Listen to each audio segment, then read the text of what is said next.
నిక్కి చూసారండి ఈరోజు ఎలా డ్రెస్ స్టిచ్చింగ్ చేసుకొని వచ్చిందో. తనే మోడల్ అనమాట, తనే డిజైన్ చేసుకొని స్టిచ్చింగ్ చేసుకుంది. ఈ స్టిచ్చింగ్ మోడల్ మీకు చూపిద్దామని వీడియో తీసానండి. ఇదిగోండి, ఇక్కడేమో సైడ్ స్కర్ట్స్ పెట్టిందనమాట. సైడ్ స్కర్ట్స్ వాటికి డిఫరెంట్ ఇవన్నీ చూసారండి. ఇవి స్టోన్స్ అంట.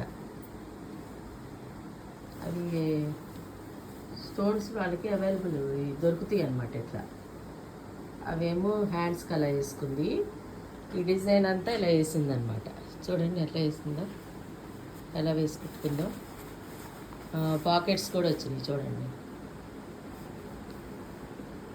యూ స్టిచ్చింగ్ టైం ఎంత టైం? బ్యాక్ సైడ్ చూడండి 0 వాటికి కూడా లేసి సన్న లేస్ వర్క్స్ చూడండి. వీటికి కూడా ఇట్లా పెట్టిందనమాట.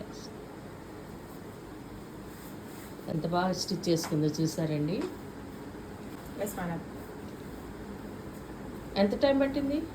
Time after finish my work, after finish my work, my house, prepare food, cooking for my children, my family. After I start stitching, sometimes 11 I leave the machine. If I start like 8, sometimes 11 I will go and sleep, so I will come back. Free time stitching. Yes, tomorrow.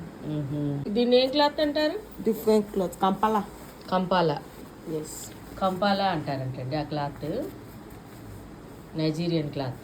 yes. కి stitch చేసుకున్న frock మీకు కనుక నచ్చినట్లయితే like చేయండి, subscribe అవ్వండి. Thank you for watching. Bye bye.